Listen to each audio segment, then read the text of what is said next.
আল্লাহ নবী দৃশ্য দেখার পরে চোখ দিয়ে নবীর টপ টপ করে মুক্তার ডানার মতো পানি পড়া শুরু হয়ে গেছে।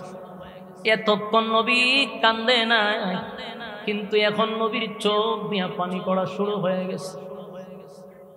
আল্লাহ নবী চিৎকার দিয়া বলে, মালিক, আপনার দিন প্রতিষ্ঠার জন্য, আপনার দিনকে জিন্দা করার জন্য আমি কালেমার দাওয়াত লইয়া যাই।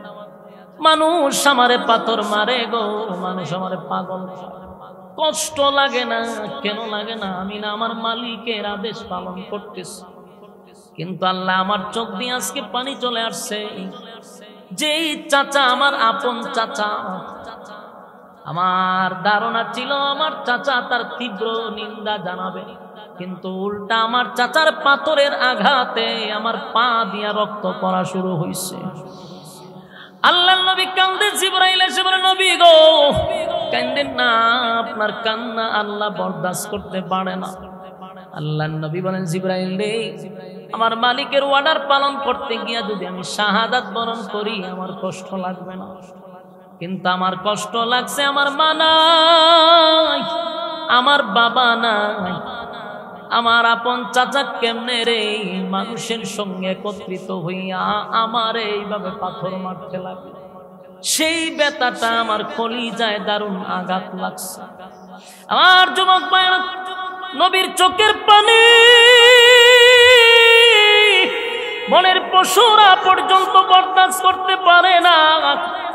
বনের পশুরা পর্যন্ত নবীর ব্যথায় ব্যতীত হইয়া কান্দে।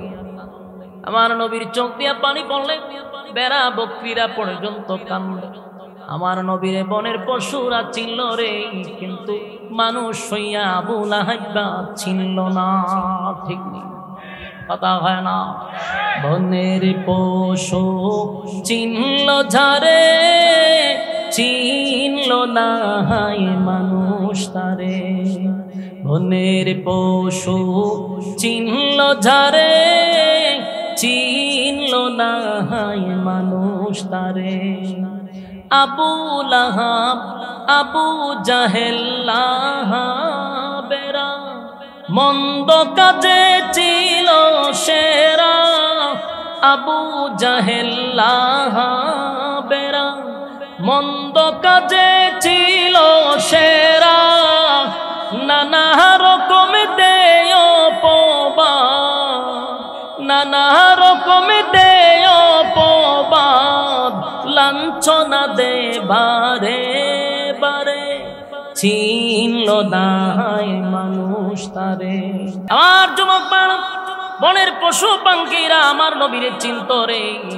নবী কানলে বেড়া বকরিরা পর্যন্ত কান্ত, কিন্তু নিষ্ঠুর আবু লাহাব তার মনে কোনো নবীর প্রতি কোনো মায়া নাই, দরদ নাই, বিরোধিতা করত, নবীরে পাথর মারত। আল্লাহ রাব্বুল আলামিন সেই আবু লাহাবের দাঁত ভাঙ্গা জবাব দেওয়ার জন্য সূরা লাহাব আল্লাহ নাজিল করে বলে, বন্ধু আপনারে গালি দিলে আমি আল্লাহ যে বরদাস্ত করতে পারি না, এই জন্য সূরা লাহাব নাজিল করে 3টা আয়াতে শুধু লাহাবের কথা আল্লাহ বলছে। আবু লাহাবের 2টা হাত ধ্বংস হোক। ধ্বংস হয়েছে নি? আবু লাহাব ধ্বংস হয়ে গেছে, অথচ আবু লাহাব আমার নবীরে বলছে ধ্বংস হওয়ার জন্য। আল্লাহ কয়, তাব্বাত ইয়াদা আবি লাহাবিন ওয়া তাব, এই তোর 2 হাত ধ্বংস হোক। ধ্বংস হয়ে গেছে। মা আগনা আনহু মালুহু ওয়া মা কাসাব। আল্লাহ বলেন তার ধন সম্পদ, এর কিছু ধন সম্পদ ছিল, এই ধন সম্পদ নিয়ে সে বেড়াগিরি দেখাইতো, এবং তার মাল কিছু ছিল, তার সন্তান ছিল, সন্তানের অহংকার করত। এজন্য আল্লাহ বলেন, মা আগনা আনহু মালুহু ওয়া মা কাসাব, তার মাল আওলাদ কোনটাই কাজে আসবে না, মালেও তার উপকার করবে না, তার সন্তানরাও তার উপকারে আসবে না। কথা বুঝতেছেন? এরপর আল্লাহ বলেন, সায়াসলা নারান যাতা লাহাব, আর আল্লাহ বলেন অচিরেই সে আগুনের মধ্যে প্রবেশ করবে। শিখাময় আগুনের ভিতরে আমি আল্লাহ তারে ঢোকাবো। এখন কই আছে? আগুনে আছে। এই ছিল তার জন্য 3টা আয়াতের পর আল্লাহ বলেন ওমরাতু হাম্মালাতাল হাতাব, এবং তার স্ত্রী যে ইন্ধনকারী লাকড়ি বহনকারী সেই মহিলাটাও জাহান্নামের আগুনে জ্বলবে। ওমা আরসালনাকা ইল্লা রাহমাতাল লিল আলামিন। গোটা বিশ্ববাসীর জন্য, সমগ্র পৃথিবীর জন্য আমার নবীকে আল্লাহ পাঠাইছেন রহমত স্বরূপ। শুধু মানুষের জন্য রহমত বিষয়টা কিন্তু এমন না। মানুষের জন্য রহমত, গাছের জন্য রহমত, মাছের জন্য রহমত, কুল কায়নাতের জন্য নবী হলেন রহমত। আল্লাহ বলেন যে রহমত দিয়া তোমাদেরকে পাঠাইলাম, তোমাদের মধ্যে আমি রহমত স্বরূপ আমার বন্ধুকে পাঠাইলাম। সেই বন্ধুকে যারা অপমান করবে আমি আল্লাহ এটা বরদাস্ত করব না। আবু লাহাব 40টা বছর পর্যন্ত আমার নবীর বিরোধিতা করল না, নিজেকে গর্ব মনে করত, আর বুক ফুলিয়ে বলতো আমার বাতিজা, আমার বাতিজা, আমার বাতিজা। সম্পর্ক করল নবীর সঙ্গে, 2টা কন্যা বিবাহ করাইল 2 ছেলের সঙ্গে সম্পর্ক বাড়ানোর জন্য। এত মধুর সম্পর্ক শুধুমাত্র কালেমার দাওয়াত দেওয়ার কারণে, কালেমার দাওয়াত দেওয়ার কারণে আল্লাহর নবীর বিরুদ্ধে সর্বপ্রথম আপন চাচাই দাঁড়ায়া গেল। আল্লাহ রাব্বুল আলামিন বলে বন্ধু মন ঘাবড়াবেন না, আপনার বিরোধিতা যত চলবে আমি আল্লাহ তত আপনার পরিচয় করায়া দিব। বিরোধী দল যদি না থাকে সামনে আগানো যায় না। আপনার যদি বিরোধী লোক না থাকে বলুন আপনি কি গন্তব্য বুঝতে পারবেন? একটা দল তো লাগবো যে আপনার কিছু সমালোচনা করবে, আপনার বিরোধিতা করবে, আপনার কাজে বাধা দিবে, এরকম লোক থাকতে হবে। আর নাইলে আপনিও শিখবেন না, আপনিও আগাইতে পারবেন না। গোটা মক্কার মানুষ এক বাক্যে নবীকে মহব্বত করত, ভালোবাসত, এতে কোনো সন্দেহ ছিল না। কতদিন ভালোবাসত? যতদিন আল্লাহর পয়গম্বর কালেমার দাওয়াত দেয় নাই, নামাজ চালু হয় নাই, নামাজ নাই, রোজা নাই, পর্দা নাই, হালাল নাই, হারাম নাই, ততদিন নবী বলা। যেদিন থেকে নামাজের আদেশ আসলো, হারামের বিরুদ্ধে কথা উঠলো, পর্দার ব্যাপারে কথা উঠলো, দুর্নীতি চাঁদাবাজির বিরুদ্ধে নবী কথা বলতে লাগলো, তখনই নবীর বিরুদ্ধে দাঁড়ায় গেল। বাস্তব না বাস্তব? এর আগে কিন্তু বিরোধিতা নাই। সমাজে যত আপনি সত্য বলবেন আর সমাজে যত আপনি মানুষকে ভালো কাজে ডাকবেন তত আপনার বিরোধিতা। আদেশ নাই, নিষেধ নাই, আপনার শত্রুও নাই। আদেশ আছে, নিষেধ আছে, আপনার শত্রু আছে। সব কিছুর মোকাবেলা করে আপনি থেমে থাকলে চলবে না, আগাইতে হবে। কথা হয় না? আল্লাহ বলেন ইয়া আইয়ুহাল মুযাম্মিল কুমিল লাইলা ইল্লা কালিলা নিসবাহু আও ইনকুস মিনহু কালিলা আও জিদ আলাইহি ওয়ারাত্তিলিল কুরআনা তারতিলা। এ কমলিওয়ালা বন্ধু, মন খারাপ করে কম্বল দিয়ে শুয়ে থাকলে চলবে না। উঠুন, আপনি দাঁড়িয়ে যান, দাঁড়াইয়া দাঁড়াইয়া আমার সঙ্গে আপনি বন্ধুত্ব করেন। কিয়ামুল লাইলের মাধ্যমে আল্লাহর সঙ্গে বন্ধুত্ব হয়। তাহাজ্জুদের নামাজের মাধ্যমে বান্দার সঙ্গে আল্লাহর সুসম্পর্ক হয়। কথা হয় না? এই যুবক ভাইরা, 5 ওয়াক্ত নামাজ আমরা পড়ি। 5 ওয়াক্ত নামাজ পড়ে, শুধু 5 ওয়াক্ত নামাজ পড়ে কোনো ব্যক্তি আল্লাহর ওলি হতে পারে নাই। আমার কথা কি বুঝেন? 5 ওয়াক্ত নামাজ পড়ে, কোনো ব্যক্তি আল্লাহর বন্ধু হতে পারে নাই। 5 ওয়াক্ত নামাজ পড়ে শুধু জাহান্নাম থেকে বাঁচা যাবে, জান্নাতের ভিতরে ঢোকা যাবে, কিন্তু আল্লাহর বন্ধু হওয়া যাবে না। আল্লাহর বন্ধু যদি আপনি আমি হতে চাই, তাহলে অবশ্যই তাহাজ্জুদের নামাজের মাধ্যমে বন্ধুত্ব হতে হবে। কারণ 5 ওয়াক্ত নামাজ এটা আল্লাহর হুকুম, আপনাকে পড়তেই হবে, এটা আপনাকে বাধ্যতামূলক করতে হবে। কিন্তু তাহাজ্জুদের নামাজ আপনাকে বাধ্যতামূলক করতে হবে না, মন চাইলে পড়বেন, না হয় পড়বেন না। 5 ওয়াক্ত নামাজ তো আমার মালিকের ওয়ার্ডার, বান্দা তোকে পড়তেই হবে, যদি না পড়েন জাহান্নামে যাবেন, পড়লে জাহান্নাম থেকে বাঁচতে পারবেন। পৃথিবীতে যত আল্লাহর ওলি আছে বলুন, সব আল্লাহর ওলিরা তাহাজ্জুদ ছাড়া কি আল্লাহর ওলি হইতে পারছে? পৃথিবীতে যারা ছিল আল্লাহর ওলিরা রাতের একটা অংশে আল্লাহর সামনে দাঁড়াইয়া যাইত, আল্লাহর সঙ্গে বন্ধুত্ব করত তাহাজ্জুদের মাধ্যমে। তাহাজ্জুদের নামাজ ছাড়া পৃথিবীর কেউ আল্লাহর ওলি হতে পারে নাই। আর আমাদের দেশের কিছু হাইব্রিড ফির আছে, হাইব্রিড 5 ওয়াক্ত নামাজই পড়ে না, তাহাজ্জুদ করবে কোন সময়?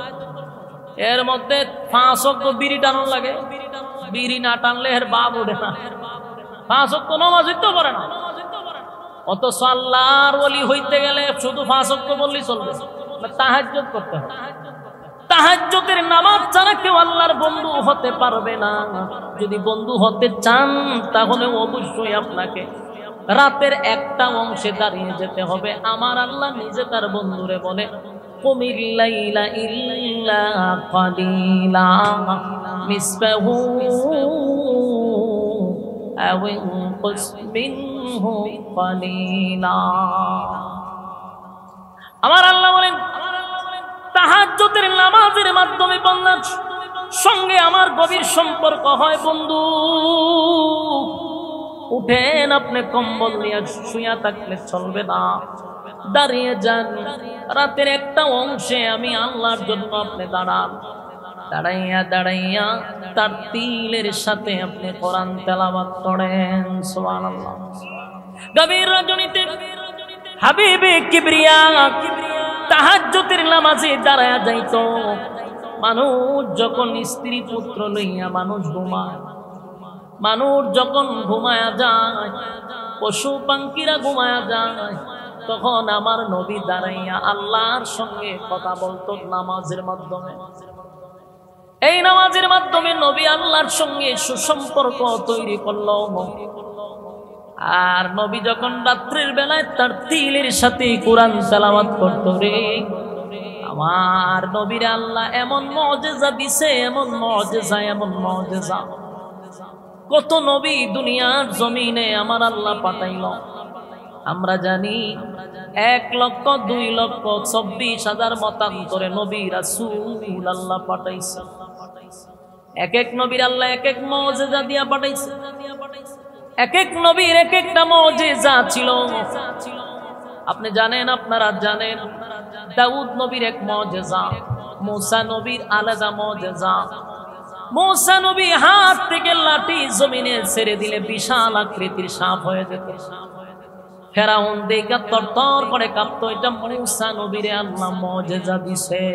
সুবহানাল্লাহ। দাউদ আলাইহিস সালাতু ওয়াস সালাম যদি কোনো লোহার উপরে হাত দিত, লোহা গলে গলে গলে পানি হয়ে যেত। দাউদ নবীর কণ্ঠের মধ্যে আল্লাহ আরেকটা মুজিজা দিছে। দাউদ নবী তার গ্রন্থের থেকে তেলাওয়াত করলেন, উড়ন্ত পাখিরা জমিনে বৈশা যাইত। সমুদ্রের মাছগুলি দাউদ নবীর তেলাওয়াত শুনলে পাগল পাগল পাগল পাগল হইয়া, পাগল পাগল হইয়া মাছগুলি লাফাইতে লাফাইতে সমুদ্রের থেকে দাউদ নবীর কাছে আইসা যাইত। সুবহানাল্লাহ। বনের সবচেয়ে বেশি হিংস্র প্রাণী বাঘ, সিংহ, এই সবগুলি দাউদ নবীর তেলাওয়াত শুনলে চতুর্দিকে তারা গুল হয়ে বসে থাকত। আল্লাহ দাউদ নবীর এত সুন্দর একটা কণ্ঠ দিছে রে, দাউদ নবীর কণ্ঠ শুনলে মানুষ পাগল হইত। এটা দাউদ নবীর মুজিজা। আর সুলাইমান আলাইহিস সালাতু ওয়াস সালামকে আল্লাহ মুজিজা দিয়েছে, ওনার একটা বিমান ছিল, বিমান আজ পর্যন্ত উন্নত যুগে এত কিছু তৈরি করতে পারলো দাউদ নবীর বিমান বানাইতে পারলো না। কিয়ামত পর্যন্ত পারবে না। দাউদ নবীর বিমানে প্রায় 1 লক্ষ যাত্রী বহন করত। সুবহানাল্লাহ, বারে গিয়া কইবা পৃথিবীতে আজ পর্যন্ত 20,000 যাত্রী ধরে এমন একটা বিমান এখনো পৃথিবীতে আবিষ্কার হয়েছে না। 20,000 যাত্রী ধরবে এমন বিমান পৃথিবীতে আবিষ্কার হয় না। ওয়াজ শুনুন আপনারা, আর এক জেনারেটর লাগাইতে এটা স্টেজে লইতা, এখানেও দিয়া দিতা, বাস এটার উপরে টেঙ্গো দিলে ওয়াজ করতাম। জেনারেটর মানে যত কাছে দেয় এটার আওয়াজ যদি মেজাজ গরম হইতে তো ওয়াজ উঠো গীতা সব উল্টা পাল্লা আওয়াজ দেখছেন নি, এটা আট টুলি তুই লইতো ওই কিতা করতাম কথা কি আপনারা বুঝেন? একটু হা না কইেন, আমি বুঝবো আপনারা বুঝতেছেন।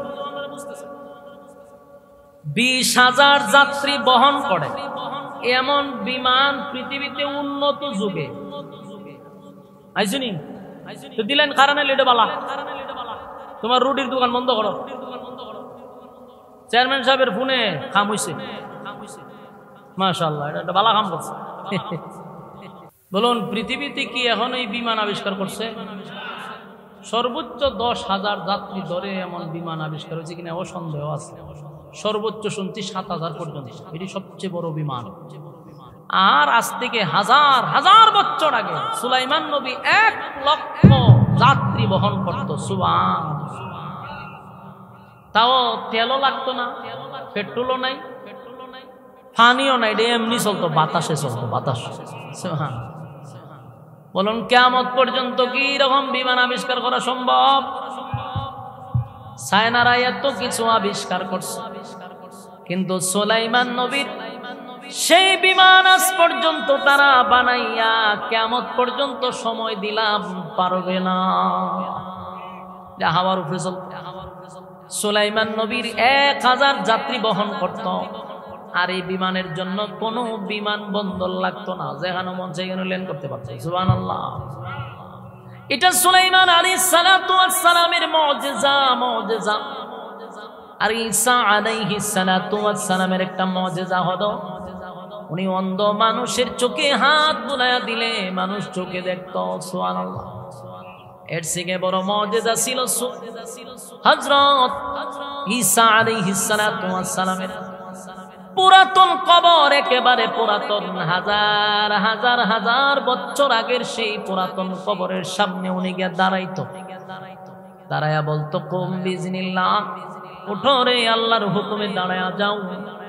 হাজার হাজার বছর পুরাতন কবরের মানুষটা কবর থেকে দাঁড়াইয়া সোজা হইয়া ঈসা নবীর সঙ্গে কথা বলত।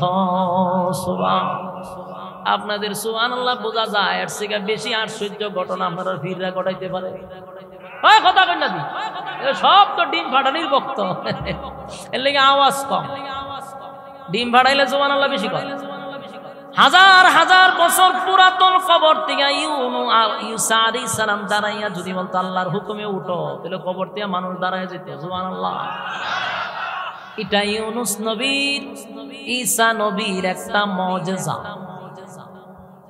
এক এক নবীকে আমার আল্লাহ এক একটা মুজিজা দিয়া দুনিয়ার জমিনে পাঠাইলো, কিন্তু আমার নবীরে আল্লাহ যা দিছে রে, পৃথিবীর সব নবীরে আল্লাহ যা দিছে আমার নবীরে একা আল্লাহ বেশি দিছে।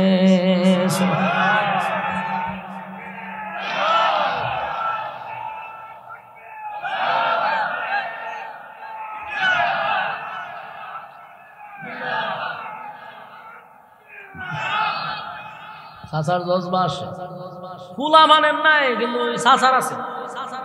ফুলা মানের থাকবো কেমনে? নাচতে নাচতে এর শরীরের যা আছে সব শেষ করে। আমার যুবক ভাইরা, কথাগুলি একটু দিলের কান লাগায় শুনেন। 1,00,000 2 লক্ষ পয়গম্বর মতান্তরে দুনিয়ায় পাঠাইল। সব নবীরে আল্লাহ যে মুজিজা দিছে এর থেকে বেশি আমার নবীরে আল্লাহ তা দিছেন। সুবহানাল্লাহ। একটু লক্ষ্য করে দেখেন, দাউদ আলাইহিস সালাতু ওয়াস সালামকে আমার আল্লাহ কণ্ঠ দিছে, কণ্ঠ শুইনা সমুদ্রের মাছ দাঁড়ায়া যায়, কণ্ঠ শুইনা উড়ন্ত পাখি বৈশা যায়। কিন্তু সেই দাউদ নবীর শুধু কণ্ঠটা শুনে, শুধু কণ্ঠ শুইনা কেউ কালেমা পড়ে নাই। যুবক ভাইরা, দাউদ নবীর শুধু কণ্ঠ শুনে কেউ কালেমা পড়ল না। ইউসুফ নবীরে আমার আল্লাহ সৌন্দর্য দিছে, কেমন সৌন্দর্য দিছে রে, তামাম পৃথিবীর অর্ধেক সুন্দর ইউসুফ নবীরে দিছে। ইউসুফ নবীর চেহারার দিকে তাকাই আমার আঙ্গুল কাটা লাগে, কিন্তু শুধু চেহারা দিকে কেউ কালেমা পড়ে না। আর তোমার আমার নবীর কণ্ঠ শুনে, শুধু কণ্ঠ শুনে হাজার বেঈমান কালেমা পড়ে ঈমান আনছে। আমার নবীর শুধু চেহারা মুবারক দেখা অসংখ্য বেঈমান কালেমা পড়ছে। তাহলে সব নবীর থেকে আমার নবী হলো আলাদা। বলুন কি? অন্য নবীদের সঙ্গে আমার নবীর কোনো তুলনা হয় না রে। কারণ অন্য নবীর আল্লাহ যা দিছে, সব নবীদেরকে মিলাইয়া যা দিছে, আমার নবীর আল্লাহ একা তা দিছে। আল্লাহর নবী যখন আল্লাহ বলছে কুমিল লাইলা ইল্লা কালিলা নিসফাহু আও ইনকুস মিনহু কালিলা আও জিদ আলাইহি ওয়ারাত্তিলিল কুরআন তারতিলা। আল্লাহ যখন বলছে আপনি রাতের একটা অংশে দাঁড়াইয়া আমি মালিকের জন্য দাঁড়িয়ে যাব, রাতের একটা অংশে আপনি সালাতে দাঁড়িয়ে যান আর তার তিলের সাথে কোরআন তেলাওয়াত করেন। নবীজি প্রতি রাতের একটা অংশে দাঁড়াইয়া নামাজের মধ্যে কোরআন তেলাওয়াত করত। নবীর এই কোরআন তেলাওয়াত শুইনা মক্কার বেঈমানরা দিনের বেলা নবীর বিরোধিতা করত রে, আর রাত্রের বেলা যখন নবীর তেলাওয়াত শুনছে পাগল হয়ে গেছে, তারা দৌড়াইয়া নবীর পিছনে দাঁড়াইয়া নবীর কণ্ঠের তেলাওয়াত শুনত। আবুল আহাবের বউ উম্মে জামিল নবীর বিরোধিতা করত সবচেয়ে বেশি। মহিলাটা জাহান্নামী একটা মহিলা, কিন্তু এই মহিলাটা রাত্রের বেলা নবীর তেলাওয়াত শুনত মনোযোগ দিয়া। সুবহানাল্লাহ, মজা লাগতো। নবীর কণ্ঠ আল্লাহ এত সুন্দর দিছিল, শুনতেই মন চাইতো। সুবহানাল্লাহ। আল্লাহর নবী প্রতি রাত্রের বেলায় তেলাওয়াত করত রে। মক্কার বড় বড় পণ্ডিতরা, মক্কার সবচেয়ে বড় কাফেররা রাত্রের বেলায় লুগাইয়া তারা কোরআন তেলাওয়াত শুনত। রাতে তাদের ঘুম হতো না নবীর তেলাওয়াত না শুনলে। আমার নবীরে আল্লাহ এত মুজিজা দিছে, কণ্ঠের মধ্যে নবীর একটা মুজিজা ছিল, তেলাওয়াত শুনলেই মানুষ কালেমা পড়ে ঈমান আনত। আর চেহারা এত সুন্দর বানাইলো ইউসুফ নবীর আল্লাহ অর্ধেক সৌন্দর্য দিলেও আমার নবীর সঙ্গে তুলনা হয় না। আমার নবীর শুধু চেহারাটা দেখা অসংখ্য বেঈমান বলছে এমন সুন্দর চেহারার লোক কোনোদিন খারাপ হতে পারে না। উনি আল্লাহর পাঠানো পয়গম্বর, সাথে সাথে নবীর চেহারা দেখা কালেমা পড়ছে লা ইলাহা ইল্লাল্লাহু মুহাম্মাদুর রাসূলুল্লাহ সাল্লাল্লাহু আলাইহি ওয়াসাল্লাম। আমার যুবক ভাইরা, নবীজি যখন তেলাওয়াত করতে লাগলো, দিনের বেলায় কালেমার দাওয়াত দেয়, রাতের বেলায় নামাজে দাঁড়াইয়া আল্লাহর সঙ্গে কথা বলে। কোরআন তেলাওয়াত নামাজের মধ্যে দাঁড়াইয়া পড়া মানে হলো আল্লাহর সঙ্গে কথা বলা। নবীজি আল্লাহর সঙ্গে কথা বলতেন। আমার যুবক ভাইরা, দিনের বেলা কালেমার দাওয়াত দিত। কালেমার দাওয়াত লইয়া গেলে পড়ে বেঈমানরা বাধা দিত, পিছন দিক দিয়া পাথর মারত, গাল বন্ধ করত। আল্লাহর নবী একদিন যুদ্ধ গেছে কালেমার দাওয়াত দিত। কথাগুলি বলতেছিলাম, মনোযোগ দিয়া শুনেন। আশেপাশে কথা বললে বলনেওয়ালার আর কথার মনোযোগ থাকে না, কথা বলার আগ্রহ কমে যায়। এটা আমার জায়গা, যদি আপনি বলতেন আপনার মেজাজ গরম হইত। এই জন্য একটু মনোযোগ দিয়ে শুনেন। আল্লাহর কসম, এখনো সূরা লাহাবের আলোচনায় ঢুকি নাই, শুধু বুঝাইতে চাই কেন নাজিল হইছে। যুবক ভাইরা, আল্লাহর হাবিব যখন রাতের বেলায় কোরআন তেলাওয়াত করতো রে, দিনের বেলায় আল্লাহর হুকুম অনুযায়ী আল্লাহ বলছে, বন্ধু ঘুমায় থাকলে চলবে না। ইয়া আইয়ুহাল মুজাম্মিল, এ কমলিওয়ালা, শুয়ে থাকলে চলবে না। আমি যে কাজের জন্য পাঠাইছি সেটা আপনি পূরণ করতে হবে। তাই নবী রাতের বেলায় তাহাজ্জুদে দাঁড়াইয়া আল্লাহর সঙ্গে কথা বলে, দিনের বেলা কালেমার দাওয়াত লইয়া অলিতে গলিতে যায়। একটা সময় কালেমার দাওয়াত লইয়া যখন যায়, প্রতিদিনের মতো নবীকে নির্যাতন করা হয়, পাগল বলা হয়, পিছন দিক দিয়ে ঢিল মারা হয়।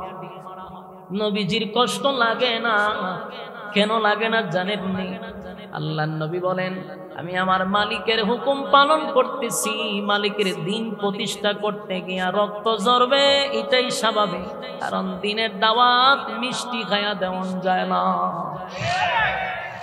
দিনের দাওয়াত মিষ্টি খাইয়া হয় না। দিনের দাওয়াত দিতে গেলে রক্ত জড়াইতে হবে। নবী রক্ত জড়াইছে, মানুষ পিছন দিয়া পাথর মারে, এতে নবী কষ্ট পায় না। হঠাৎ করে দেখে নবীর চাচা আবু লাহাব ওই মানুষের সঙ্গে একত্রিত হয়ে গেছে। নবী চিন্তা করল, এখন যদি আমারে কেউ পাথর মারে রে, অবশ্যই আমার চাচা তার প্রতিবাদ করবে, যেমনই হোক আমার তো চাচা।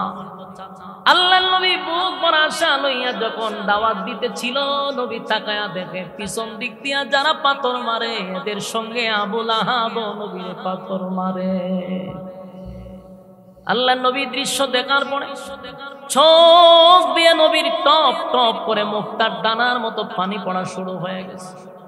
এতক্ষণ নবী কান্দে না, কিন্তু এখন নবীর চোখ দিয়ে পানি পড়া শুরু হয়ে গেছে। আল্লাহর নবী চিৎকার দিয়া বলে, মালিক, আপনার দিন প্রতিষ্ঠার জন্য, আপনার দিনকে জিন্দা করার জন্য আমি কালেমার দাওয়াত লইয়া যাই। মানুষ আমারে পাথর মারে গো, মানুষ আমারে পাগল, কষ্ট লাগে না?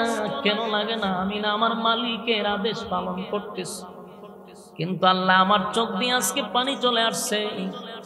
যেই চাচা আমার আপন চাচা, আমার ধারণা ছিল আমার চাচা তার তীব্র নিন্দা জানাবে, কিন্তু উল্টা আমার চাচার পাথরের আঘাতে আমার পা দিয়া রক্ত পড়া শুরু হয়েছে। আল্লাহর নবী কান্দে, জিবরাইল এসে বলে, নবী গো কান্দেন না, আপনার কান্না আল্লাহ বরদাস্ত করতে পারে না। আল্লাহর নবী বলেন, জিবরাইল রে, আমার মালিকের অর্ডার পালন করতে গিয়া যদি আমি শাহাদাত বরণ করি আমার কষ্ট লাগবে না, কিন্তু আমার কষ্ট লাগছে আমার মা নাই, আমার বাবা নাই, আমার আপন চাচা কেমনে রে মানুষের সঙ্গে একত্রিত হইয়া আমার এইভাবে পাথর মারতে লাগে। সেই ব্যথাটা আমার কলিজায় দারুণ আঘাত লাগছে। আমার যুবক ভাইরা, নবীর চোখের পানি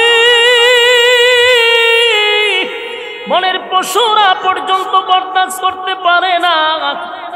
বনের পশুরা পর্যন্ত নবীর ব্যথায় ব্যতীত হইয়া কান্দে। আমার নবীর চোখ দিয়া পানি পড়লে বেড়া বকরিরা পর্যন্ত কান্দে। আমার নবীর বনের পশুরা চিনল রে, কিন্তু মানুষ হইয়া আবু লাহাব চিনল না। ঠিক নেই, কথা হয় না?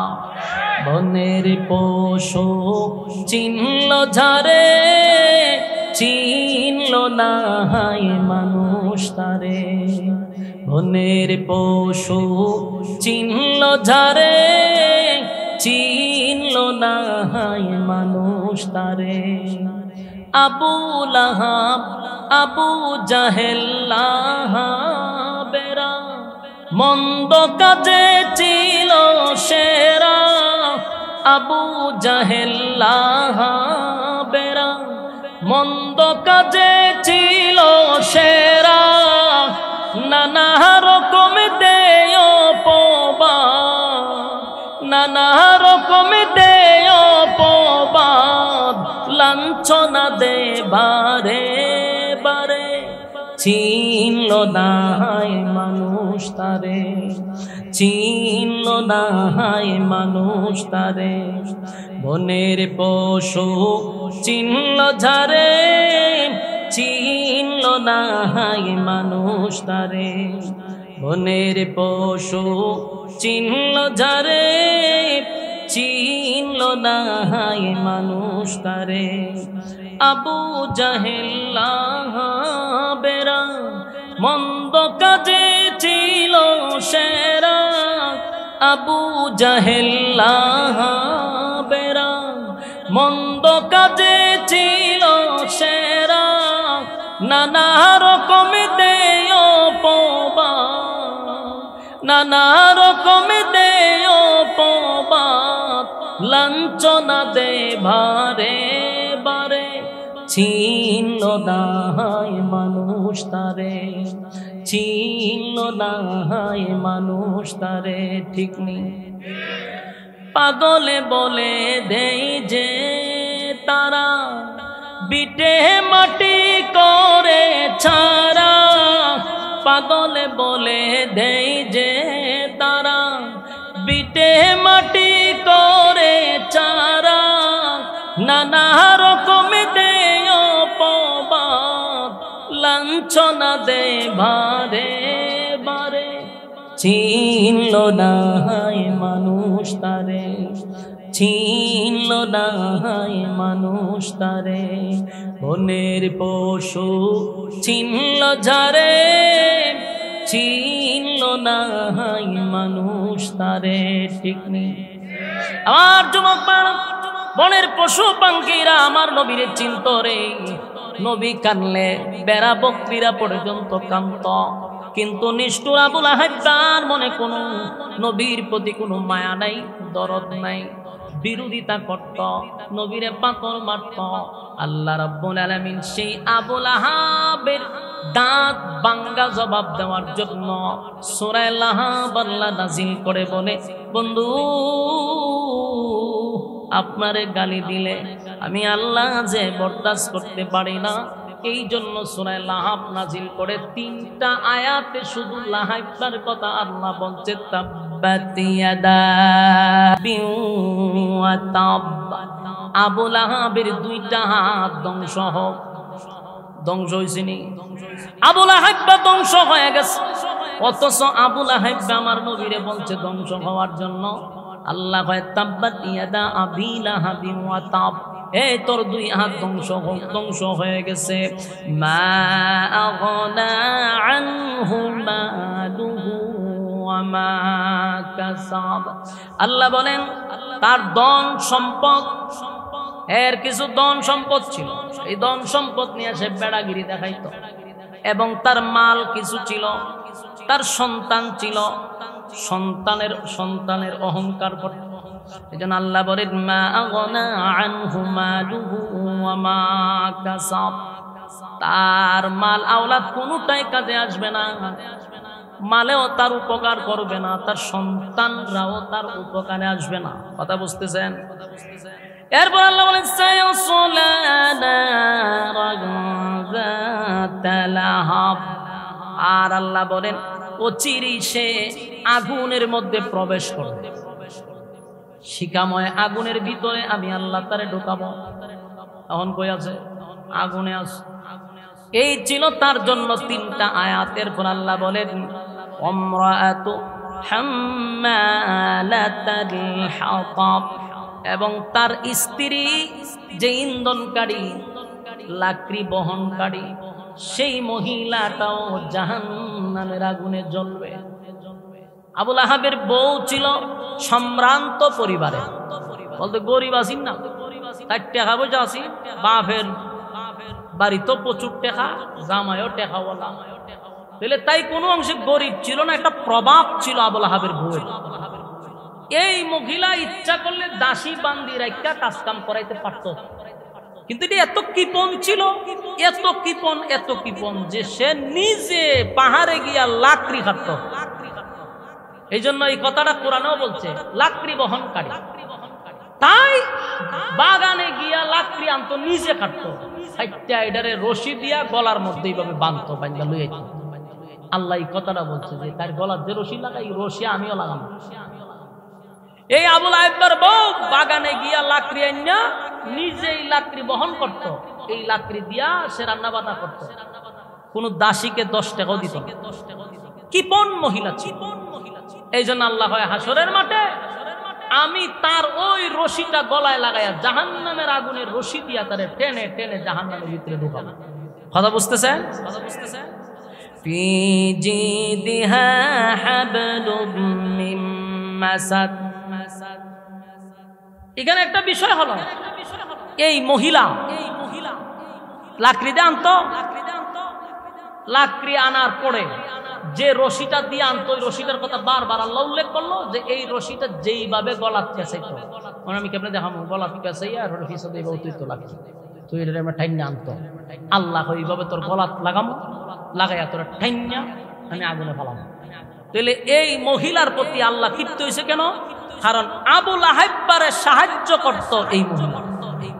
নবীর বিরোধিতা করার জন্য স্বামীকে যত ধরনের সহযোগিতা লাগে সব এই মহিলা করত। এই মহিলা লাকড়ি আনার সময় কিছু কাটা নিয়ে আসতো, কাটা, এই কাটাগুলা নবীজির দরজার সামনে রেখে দিত। রাসূল যখন গভীর রাত্রে নামাজের জন্য উঠত, রাসূলের পা মোবারক দিয়ে ঢুকলে রাসূল কষ্ট পাইলে এই মহিলা আড়াল থেকে মুস্কি মুস্কি হাসত। চিন্তা করেন কত খারাপ মহিলা, দেখি বালানি,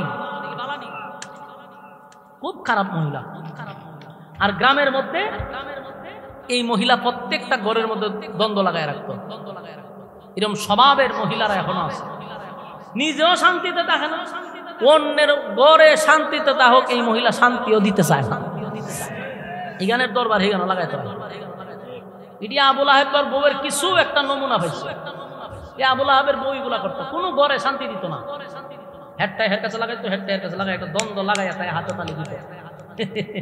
আসেনি এরকম মহিলা? আমার ঘরে যেহেতু শান্তি নাই, তোরও শান্তি দেখাই বলি, তোর লাগাই দিনি দরবার, লাগাই আমার যুবক ভাইরা। এই আবুল আহাবের বউ কিন্তু একটা দুষ্ট মহিলা ছিল। আল্লাহ কয় আবুল আহাবরে আমি যেইভাবে জাহান্নামে ঢুকাবো, এই মহিলারও ঢুকাবো। আবুল আহাব শেষ বেলায়ও সন্তান তার কোনো কাজে আসলো না, তার মাল আওলাদ কোনোটাই কাজে আসলো না। কারণ হইল আবুল আহাবার পরিণতি হয়েছে ভয়ঙ্কর, পরিণতি ভয়ঙ্কর হয়েছে। নবীর সাথে লাগছে, তো রাসূলের সাথে সে লাগছে, পরিণাম কি ভালো হইব? কিন্তু নবীর আপন চাচা, নবীর এই আবুল আহাব কত খারাপ, আর আবুল আহাবের বউ কত খারাপ। শুনেন, রাসূলের ছেলে হইতো, আপনারা জানেন রাসূলের অনেকগুলা ছেলে ছিল, কিন্তু কোন ছেলেগুলাকে আল্লাহ বালেগ হইতে দেয় নাই। বালেগ হওয়ার আগে আল্লাহ নিয়ে গেছে।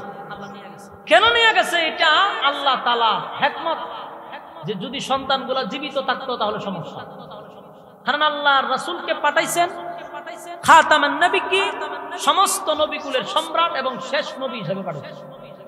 সন্তান যদি বেঁচে থাকে, অন্যান্য নবীদের ছেলেরা নবী হইছে, নবীর ছেলে বেঁচে থাকলে তো যেভাবেই হোক নবী হওয়ার যোগ্য, কথা হয় না?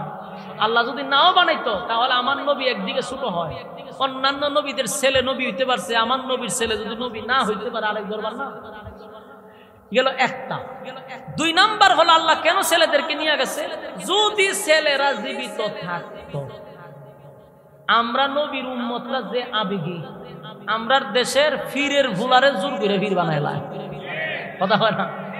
ফিরের ছেলের দাড়ি তাহুক বানাতা হোক, গাঞ্জা খাক আর বিড়ি খাক, দাড়ি তাহুক বানাতা হোক, কিন্তু আপনি গদিনী ফির, আমার বাপ ছিল ফির, আপনিও ফির, বসায় দে ফির আগে করে আমি আউযুবিল্লাহ পড়তে না, কোনো অসুবিধা নাই। ডিম আছে, মুরগ আছে, ছাগল আছে, প্রত্যেক মাসে যাইব, খালি গাওয়া বেঙ্গার মতো ফেটটা বাওয়া বইয়া থাকে, বাস এতে বিসমিল্লাহ করতে পারে। ওই যে বাপ পীর আছি অন হেও ফিরে গেছে, এটা কয় গদিনী ফির আসিনি আমরা বাংলাদেশ। অধিকাংশ ফির গুলারে বসান কসম খোদার সূরা ফাতিহাটা পড়তে পারে না। আফসোস, এরা হয়ে গেছে জাতির ফির। বাংলাদেশে ফির ব্যবসাটা সবচেয়ে বেশি জমজমা, বিনা পুঁজির ব্যবসা। বিনা পুঁজির ব্যবসা কেন বুঝেননি? মুরিদ যদি তাকে 1000 100 করে দিল তো অনেক টাকা, হ্যাঁ বাড়ি হিসাব করে তারা। আল্লাহ মাফ করো। এই ব্যবসার বিরুদ্ধে ওয়াজ শুরু করছিলাম, মৃত্যুর আগ পর্যন্ত চলবে। হ্যাঁ কথা কেন চলবে ইনশাআল্লাহ। বন্ডামি যতদিন করার চলবো, আমার মুখ ততদিন চলতে থাকবে। তার বন্ডামি বাইর করতে বিনা মন্দির ব্যবসা শুরু করে দিছাস। সূরা ফাতিহা পড়তে না, কোনো মসজিদে একটা জুমাও পড়াইতে পারে না, বইতে এখানকার ভিত্তিতে জুমাও পড়াইতে পারে না, এই যোগ্যতাও নাই। তো যদি ফিরের ছেলে ফির হয়, তাহলে নবীর ছেলে যদি বাচ্চা থাকতো, যে আবেগী উম্মত জোর কইরা নবী বানাইলাম বললাম না, কথা হয় না? আবেগী যে উম্মত, নবী না থাকলে নবীর ছেলেরে জোর কইরা বানাইলি তো আল্লাহ কইরা বালা হয়ে জানে। এর লিগে নবীর কোন ছেলেকে বালেগ হওয়ার আগেই আল্লাহ দুনিয়াতে বিদায় করছে, কারণ আমার নবীর পরে কোন নবী নাই। উনাকে দুনিয়াতে পাঠানোর পর আল্লাহ নবুয়তের দরজায় তালা মেরে দিচ্ছে। এখন এই আবু লাহাব করলো কি, মানুষের কাছে গিয়া কয় শুনো, আবু লাহাবের বউ এই মহিলা জড়িত, এই মহিলা যায় রাতের বেলা মানুষের ঘরে ঘরে, আর আবু লাহাব দিনের বেলা। আবু লাহাবের বউ মানুষের কাছে কয় শুনো, তোমরা যে মুহাম্মাদের ধর্ম গ্রহণ করছো, মুহাম্মাদের অনুসারী তোমরা, মুহাম্মদ দুনিয়ার থেকে বিদায় হইলে পড়ে তার বংশ ধরে রাখার মতো কেউ নাই। সে মারা যাওয়ার পরে তার নাম নেওয়ার মতো তো কেউ থাকবে না, সে তো নির্বংশা, সে তো আবেতার। নাউজুবিল্লাহ। নবীরা আবেতার বলতে আটপুরা বলে গালি দিতে লাগলো। নাউজুবিল্লাহ। আপনার মুখ দূরে আপনারা বলে আশেকে রাসূল, নবীর ব্যাপারে কথা বললে তো আপনারা জুড়ে কইবার কথা না, সব জিলাপির কারণে ইচ্ছা করে, জিলাপির মায়া। সুবহানাল্লাহ। নবীরে তারা আবেতার বলে গালি দিল, আল্লাহ এটা বরদাস্ত করতে পারছে। নবীর আল্লাহ ছেলেও দিছে মেয়েও দিছে। ছেলে মেয়ে থাকলে কি আটপুরা হয়? বলে কেন বলতো? জিদ্দে সহ্য হয় না, এই জন্য বলতো। আল্লাহ তখন নবীরে সান্ত্বনা দেওয়ার লেগা আয়াত নাযিল করছে, ইন্না শানিআকা হুয়াল আবতার। আল্লাহ বলে বলল, চোখের পানি ছেড়ে আপনি কান্নার প্রয়োজন নাই, আমি শুনছি তারা আপনারে কি অপবাদ দিছে। বন্ধু, আপনারে আমি ছেলেও দিছি মেয়েও দিছি, ছেলেও দিছি মেয়েও দিছি। ছেলে মেয়ে দুটোটা থাকলে পরে কেউ কোনোদিন আটপোড়া হয় না। তারা আপনার বিরুদ্ধে এমন অপবাদ করার একমাত্র কারণ হলো সহ্য হয় না। আপনার প্রচার প্রসার দিন এইভাবে বিজয় হওয়ার পিছনে তাদের একটা কষ্ট। তাই আবু লাহাবের বউ মানুষের কাছে গিয়া আবেতার বলে গালি দেয়। আল্লাহ কয়, বন্ধু আমি জবাব দিছি,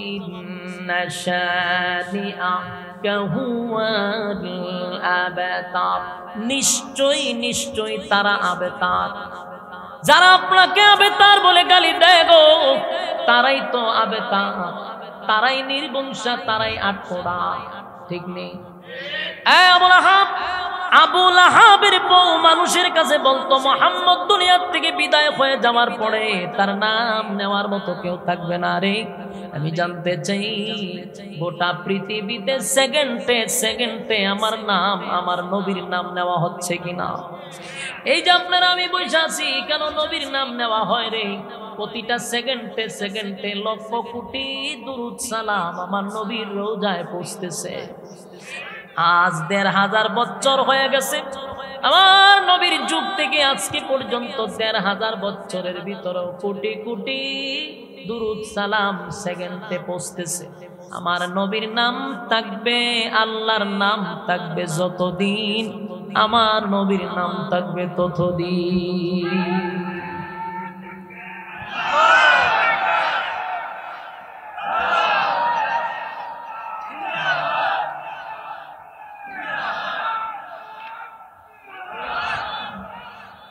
আল্লাহর নবীর নাম আছে না নাই? আমরা নামাজ পড়লো নবীর নাম, আজানের মধ্যে নবীর নাম, দুরূদের মধ্যে নবীর নাম, সেজদায় যান সেখানে নবীর নাম, নামাজে যান নবীর নাম, সব জায়গায় নবীর নাম আছে না নাই? আবু লাহাবের বউ মানুষের কাছে কয়, মুহাম্মদের নাম নেওয়ার মতো কেউ থাকবে না। বলুন তো দেখি, বর্তমানে আবু লাহাবের নাম কেউ নেয়? কোন লোক কি তার ছেলের নাম আবু লাহাব রাখে? হিন্দুরাও রাখে না, খ্রিস্টানরাও রাখে না, ইহুদিরাও রাখে না। কারো নাম আবু লাহাব নাই, আবু জাহেল নাই, ঠিক নাই? কেউ তাদের নাম ধরে ডাক দেয় না রে, কিন্তু আমার নাম, আমার নবীর নাম, আমার নবীর নাম গোটা পৃথিবীতে সেরা, ঠিক? এক মুহাম্মদ সাল্লাল্লাহু আলাইহি সাল্লামের নামের উপরে যদি বিন্দু পরিমাণ আঘাত করে লক্ষ কোটি মুসলমান জীবন দিতে প্রস্তুত। নবীর জন্য এত মায়ার মহব্বত নবীর উম্মতের দিলের ভিতর আল্লাহ ঢুকাই দিয়েছে। আবু লাহাব বলতেছে মুহাম্মদের নাম নেওয়ার বলে কেউ থাকবে না, অথচ এই নাম নিয়ে কত দরবার, ঠিক নেই? নামের জন্য মানুষ পাগল, শুধু নামের জন্য মানুষ মৃত্যুবরণ করে, শাহাদাত বরণ করতেছে, ঠিক কিনা? এই জন্য আল্লাহ সূরা লাহাব নাযিল করে কয় আমার নবী থাকবো ঠিক, কিন্তু তোর মাল আওলাদ কোনটি কাজে আসবে না। শেষ পরিণতি, নবীর সঙ্গে বেয়াদবি করার কারণে আবু লাহাবের শেষ পরিণতিটা কি হইল? আবু লাহাবের শরীরে বসন্ত রোগ হইছে। বদরের যুদ্ধ হওয়ার পরে, বদরের যুদ্ধের কিছুদিন পরেই আবু লাহাবের শরীরে হয়ে গেল বসন্ত। আর আরব দেশে বসন্ত রোগটাকে মানুষ খুব বেশি ভয় পাইত, কথা বুঝতেছেন? এই রোগটারে কি করত? ভয় পাইতো, সর্বনাশ, এটা মানেই হলো সোয়াসে, মানে এটা কেউ দাঁড়ে গেলই, কেউ ধরলই এই রোগ হয়ে যাবে, মানুষ খুব ভয় পাইত। যেই মাত্র আবু লাহাবের এই রোগ হয়ে গেল, মদিনার মক্কার মানুষেরা ভয় পাইতে লাগলো, তার দ্বারে কাছেও যাওয়া যাবে না, কেউ তার দ্বারে যায় না, তার শরীরের মধ্যে পচন শুরু হয়েছে। পচন, ওই যে নবীর সাথে বিয়াদবি করছে, তার শরীরে পচন শুরু হয়ে গেছে। তার নিজের স্ত্রী এবং সন্তান তার কাছে যায় না। সন্তান নিয়ে সে খুব বড়াই করত, সন্তান নিয়ে অহংকার দেখাইতো, মাল আওলাদ নিয়ে সে খুব অহংকার দেখাইতো। এখন তার সম্পদ তার কোনো কাজে আসলো না, তার সন্তানগুলি তার কাছেও যায় না রে। আবু লাহাব একা একা শরীরের মধ্যে পচন শুরু হয়ে গেছে, মানুষকে ডাকে, কেউ তার কাছে আসে না, তার সন্তান তারে ছাইরা চলে গেছে। কিছুদিন পরে আবু লাহাব এই রোগে আক্রান্ত হইয়া মারা গেছে। মারা যাওয়ার পরে তার কবর কেউ দেয় না, শরীরের মধ্যে পচন শুরু হয়ে গেছে, তার কবর কেউ দেয় না। তার সন্তানের কাছে খবর গেছে, তোমার বাবার লাশ জমিনের উপরে পছন্দ, তাড়াতাড়ি তোমরা তার একটা ব্যবস্থা করো। ভয়ে তরতর করে কাঁপতেছে, কিন্তু মানুষের চাপে পইরা বাবার লাশ দেখতে আসছে দূর থেকে। আবু লাহাব দুই ফুলা মানুষ ঠিক করছে টাকা দিয়া, ওই তোরা কোন রকম গাতায় আলা, গাতা একটা কইরা বড় বাঁশ লইছে, বাঁশ এরকম বাঁশ, বাঁশের মাথা দিয়ে দূর থেকে এভাবে ডেকায় ডেকায় গাতা ফলাইছে। তার সন্তানরা মানুষ দিয়া তার লাশ গাতাইছে, মাটি দিছে। বলুন আল্লাহ কি বলছে?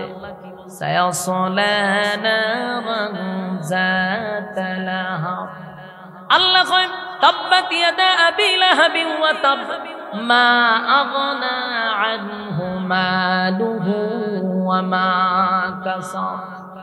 এ আবু লাহাব, তোর মাল আওলাদ কোনটাই কাজে আসবে না। বলুন তার মৃত্যুর সময় কি তার সন্তানরা কোনো কাজে আসছে? সন্তানরা কোনো কাজে আসে নাই। তারে কবর দেওয়ার সময় বাঁশ দিয়া লুক দিয়া কবর দেওয়া। এই জন্য যুগে যুগে যারা নবীর সঙ্গে বেয়াদবি করবে তাদের পরিণতি ভালো হবে না, ঠিক কিনা? আর যুবক ভাইরা, আল্লাহ বলে বন্ধু আমারে যদি কেউ গালি দেয় গো, আমি আল্লাহ বরদাস্ত করতে পারি। বান্দা আমারে গালি দেয়, আমার কষ্ট লাগে না, কিন্তু আমার বন্ধুরে যদি কেউ গালি দেয়, আমি আল্লাহ আয়াত নাজিল করি, প্রতিবাদ করি। আপনারে আবেতার বলছে, আমি আল্লাহ প্রতিবাদ করছি। আপনারে ধ্বংস হয়ে যাওয়ার কথা বলছে, আমি আল্লাহ প্রতিবাদ করছি। যখন যে আপনার বিরুদ্ধে কথা বলছে, আমি আল্লাহ তার দাঁত ভাঙা জবাব দিছি। বন্ধু, তাই আপনি আপনার কাজ চালিয়ে যান, কারো কথায় আপনি কান দিবেন না। পয়গম্বর 13টা বছর মাক্কি জিন্দেগিতে 13টা বছর এক চাটিয়া নির্যাতন সহ্য করছে। এ যুবক ভাইয়েরা, 13টা বছর কালেমার দাওয়াত দিতে গিয়া কত রক্তাক্ত হইল সাহাবীরা, মায়ের খাইল, কত সাহাবীরা শাহাদাত বরণ করল। আমার নবীরও তারা পাথর মারল। নবীর পিছন দিক দিয়া এইভাবে রশি দিয়া গলার মধ্যে ফাঁস লাগাইছে। আমার নবীর জিহ্বা মুবারক বাহির হয়ে গেছে। শুধুমাত্র কালেমার দাওয়াত দিতে গিয়া আমার নবীরও তারা নির্যাতন করছে। এক ছাটিয়া এক তরফা 13 বছর। কত বছর? 13টা বছর শুধু মায়ের খাইছে। সাহাবায়ে কেরাম নির্যাতনের এক পর্যায়ে পয়গম্বরের কাছে গিয়া বলে, পয়গম্বর আল্লাহর কাছে বলেন না, আল্লাহ যেন আসমান থেকে সাহায্য পাঠায় গো, আসমান থেকে যেন সাহায্য পাঠায়, আর তো বরদাস্ত করতে পারতেছি না। আল্লাহর নবী বলেন, সাহাবীরা রে, আমার আল্লাহ বলছেন মাক্কি জিন্দেগি 13টা বছর শুধু এক তরফা ধৈর্য ধারণ করার কথা। আর তোমরা যদি এইভাবে নির্যাতন সহ্য না করতে পেরে যদি শাহাদাত বরণ করো, আমি নবী ওয়াদা দিলাম আল্লাহর তরি জান্নাত তোমাদের জন্য ওয়াজিব। আমার যুবক মানুষ 13 বছর এক চাটিয়া মার খাইল। শেষ পর্যন্ত আল্লাহ হুকুম দিল, নবী গো 40 বছর চুপ ছিলেন আমার ওয়ার্ডারে, 13 বছর নির্যাতন সহ্য করছেন আমার ওয়ার্ডারে। আজকে আমি অর্ডার দিলাম মক্কা সারিয়া আপনি মদিনায় চলে যান। নবীজি মদিনায় চলে গেল। মদিনায় যাওয়ার পরে 1টা বছর হইল না, এই আবু জাহিল্লা তার সাথী সঙ্গী নিয়া 1000 বাহিনী লইয়া মদিনায় গিয়া নবীর উপরে আক্রমণ করা শুরু করলো। আল্লাহ তখন বলে, বন্ধু সব বরদাস্ত করছেন, 13 বছর মার সহ্য করছেন, আপনাকে গালি দিছে, অপবাদ বরদাস্ত করছেন, আবার তারা মক্কা থেকে মদিনায় আইসা আপনার উপরে হামলা করতে চায়, এখন তো ছেড়ে দিলে হবে না। গায়ে পাড়া দিয়া যদি কেউ ঝগড়া করতে চায় তাদেরকে ছাইরা দেওয়া যায় না। আল্লাহ তখন ডাক দিয়ে বলে, বন্ধু 13 বছর মার খাইছেন আমার অর্ডারে, আজকে মদিনায় আইসা তারা আপনারে মারতে চায়, আপনার উপরে আক্রমণ করতে চায়। আমি আল্লাহ এবার আপনারে অর্ডার দিলাম, আপনার যা কিছু আছে তা লইয়া মাঠে নামেন, জবাব দেন, এবার কুচি কাটা করেন। নবীজি তখন বদরের যুদ্ধ তৈরি হয়। বদরের যুদ্ধে 313 জন সাহাবী লইয়া বেঈমানদের সঙ্গে যুদ্ধ করে ইসলামের একটা বিশাল বিজয় আল্লাহ দান করে। এখান থেকে কি শিখলাম? প্রথম 40 বছর কিন্তু নবী একেবারে নীরব ছিল। আদেশ নাই, নিষেধ নাই, শত্রু নাই। আবু জাহেল নবীর বন্ধু, আবু লাহাব বন্ধু। 13 বছর কালেমার দাওয়াত দেওয়ার কারণে সবাই শত্রু হইল, মায়ের খাইল, নির্যাতন সহ্য করল। চলে গেল হিজরত করে মদিনায়, সেখানে গিয়া মায়ের করতে চায়। এবার আল্লাহ কয় আপনি উল্টা দেন। তাই আল্লাহ নবী তার সাথী সঙ্গী লইয়া তাদের উপরে যখন হামলা শুরু করলো, আল্লাহ ইসলামকে বিজয় দান করছে। ঠিক কিনা বলে?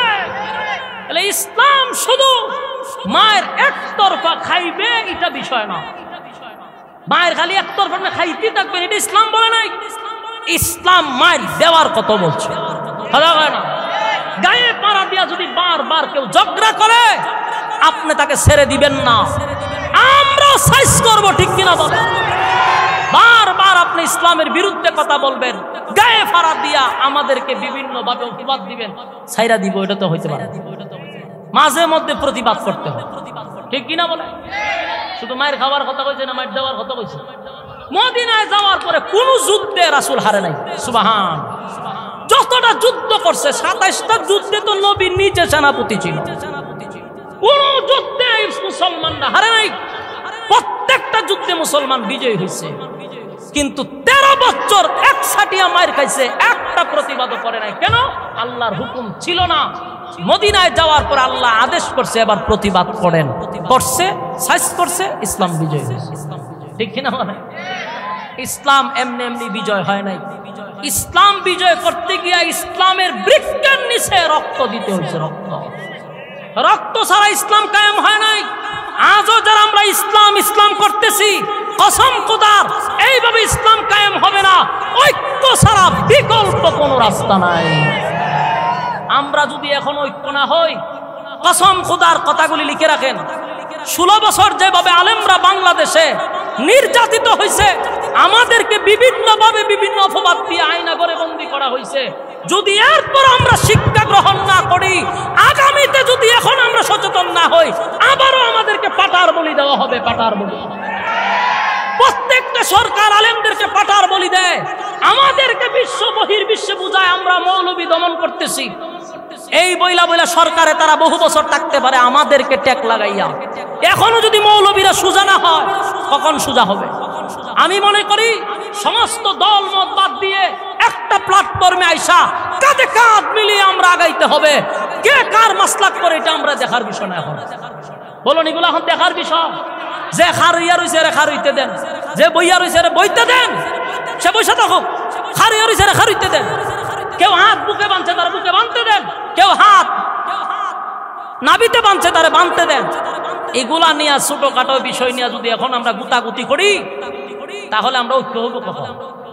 কথা ঐক্য হইব পরে বাইরে আমরা এখন কার মাথার টুপি উষা, কার মাথার টুপি নেশা, কে বুকে হাত বানলো, কে নাবিতে হাত বানলো, এই লিয়া যদি আমরা দরবার শুরু করিতে যে বেটার হাত নাই এর নামাজ হইতো না। কথা হয় না দি বেটার হাতই নাই, বেটার নামাজ হইতো না। এখন এটা লিয়ে আমরা গুতাগুতি করলে চলবে? আমাদের উচিত সব টুপিওয়ালারা একটা জায়গায় আসা দরকার। আকিদা ভিন্ন থাকতেই পারে, তার আকিদায় তারা চলতে দেন, কিন্তু ইসলামের মূলে আমরা এক হতে হবে। এখন যদি আমরা চিন্তা করেন এর আকিদা বালা না, এর আকিদায় দুষ, তাহলে কার সাথে গিয়ে এখন ঐক্য হইবে? যে ইসলামই মানে না তার সাথে ঐক্য হইবে? আকিদা তো বিষয় না, আকিদা আকিদার জায়গা থাকুক। সে তো আল্লাহ মানতেছে, নবী মানতেছে, কোরআন মানতেছে, তার সাথে আমার ঐক্য হওয়া দরকার। যে কোরআনই মানে না, কোরআনের শাসন মানে না, তার সাথে আমার কিসের ঐক্য? এই মৌলবীরা আর কোনোদিন ঠিক হইল না। আমরা মৌলবীরা মায়ের খাইতাম আইছি, মায়ের খাইয়া যাব। যদি এইবার যদি এক না হইতে পারি, আর এক হওয়ার সুযোগ নাই, শেষ। আমরা কপাল ফিডা হইবার কপাল। যে দল ক্ষমতা দেব আমরা ফাটার বলি বানাইব। এই জন্য আল্লাহর কসম, আল্লাহর কসম, বাংলাদেশে যেই পরিমাণ টুপিওয়ালা আছে, যদি এক হয়, কোন দলের টাইম নাই বাংলাদেশে। এটা একদল মানুষ বুঝতেছে, বুঝার কারণে কোটি কোটি টাকা খরচ করতেছে আমাদেরকে বাক করার জন্য, আমাদেরকে একভাবে দূরে দূরে সরানোর জন্য কোটি কোটি টাকা ব্যয় করতেছে, যেন মৌলবীরা এক না হতে পারে। আরো যেন যদি মৌলবীরা এক হয়, বাংলাদেশে কেউ আর রাজনীতি করতে পারবে না। কারণ এদেশের মানুষ সকালবেলা আল্লাহু আকবারের ধ্বনি শুনে ঘুম থেকে জাগ্রত হয়, এদেশের মানুষ আল্লাহু আকবারের ধ্বনি শুনে ঘুমে যায়, ঠিক কিনা বলে? এদেশের মানুষ যাই করুক আর না করুক, কোরআনের বেলায় এক, আল্লাহর বেলায় এক, নবীর বেলায় এক। এখানে তো ফাটল হওয়ার কথা না। যারা ফাটল ধরাইতেছে এরা আমাদেরকে বিচ্ছিন্ন করার জন্য কোটি কোটি টাকা ইনভেস্ট করতেছে। না হয় একদল নুন লইয়া লাগছে, আরেক দল মাড়ি লইয়া। ওরে বাইরে, তুই নূর আর মাড়ি দিয়া কিতা করতি? আমার আপনার দরকার হলো নবীরে মানা, নবীর তরিকা অনুযায়ী চলা। কথা কয় না? নবীর তরিকায় চলতাম, এটা হলো আমার কাজ। নবীরে কি দিয়ে বানাইছে গবেষণাত লাগছে। হ্যাঁ রে, জুতা মারেন না কেন? তুই গবেষণাত লাগছ করে? নবীরে কি দিয়া বানাইছে এটা আল্লাহর ব্যাপার। নবীরে যদি নূর দিয়া বানাই থাকে আমরা নবীরে মানি, নবীরে মাটি দিয়া বানাইছে আমরা মানি। আমরার কাজ হইলো মানা, কি দিয়া বানাইছে এটা দেখার বিষয় না। এই বিজাতিরা কোটি কোটি টাকা দিয়ে আর নূরের গবেষণা লাগা দিছে, তোরা নূর নিয়ে গবেষণা কর। আরেক দল লাগাইছে তোরা মাটি নিয়ে গবেষণা কর। লাখ দুই দল মারামারি, আমরা মাঝখান তো জায়গা চেয়ার বইয়া। কিন্তু বুঝতেছে না, মৌলবীরা বুঝে না। এগুলো আমাদের মধ্যে ছোটখাটো বিষয়। আচ্ছা, নবীর আল্লাহ যদি বানায় মানে আমার সমস্যা আছে? সমস্যা কোথায়? নবীর আল্লাহ নূর দিয়ে আমরা মানি। নবীর যদি আল্লাহ মাটি দিয়ে আল্লাহ বানাইছে তাহলে আমার কোনো অসুবিধা আছে? বানাক মাটি দিয়ে, আমরা কত নবীরে মানতেই, নবীর তরিকা অনুযায়ী চলতেই। কি দিয়া বানাইছে হ্যাঁ এটা নিয়ে গবেষণা শুরু করেছে, নবীরে মানেই না। নবীর সুন্নত দাঁড়িয়েও রাখে না, টুপিও নাই, নমাজও নাই, রোজাও নাই, হজও নাই, জাকাতও নাই, ফরদও নাই। হে আছে গবেষণা, কি দিয়ে বানাইছে এটা ভাই কিরকম বিজ্ঞান হবো আমি, পণ্ডিত আমি, কিতাব বানাইছে দিকাম। এই যারা এইগুলা নিয়ে গবেষণা করে, এরা নমাজও নাই, রোজাও নাই, দিন যায় অর্ধেক বেলা গাঞ্জা খাইয়া।